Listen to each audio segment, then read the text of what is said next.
The residents are perhaps the only celebrities to gain their fame based on complete anonymity.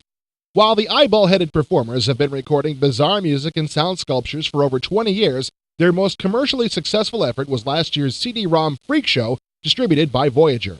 Now the same creative team is hard at work on the follow-up Bad Day on the Midway, which is also the first project from fledgling company Inkscape.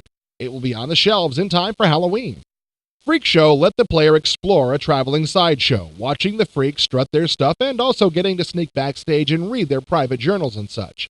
Bad Day on the Midway is not just an interactive exhibit, but has a much more game-like structure.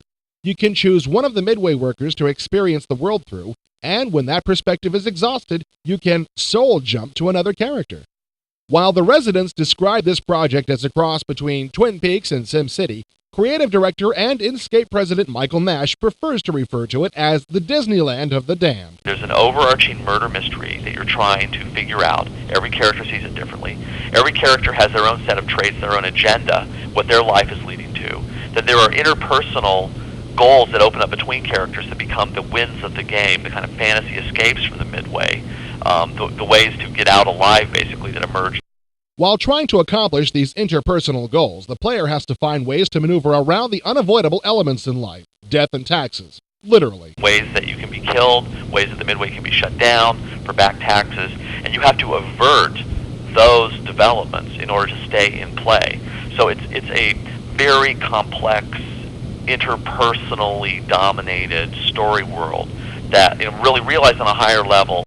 This complex story concept is perfectly complemented by the thoroughly eerie character and set designs of Jim Ludke, who was also responsible for the visuals in the award-winning Freak Show. The animation is amazing. Jim is a brilliant artist, and this animation, everyone loved Freak Show and thought the animation was sensational, and this animation is, next generation to what the Freak Show animation was. Bad Day on the Midway promises to be not just a game, but an all-out aesthetic experience. In addition to Ludke's visual work and the residents' story and unmistakable music, the box will also contain a graphic novel illustrated by alternative comic favorites Dave McKeon of The Sandman and Jamie Hewlett, who brought the world Tank Girl.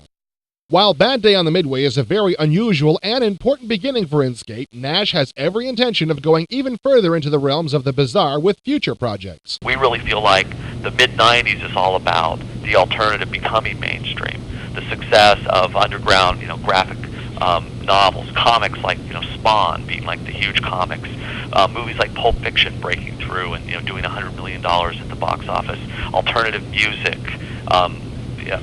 rap breaking through and being the chart-dominating, popular cultural content in music.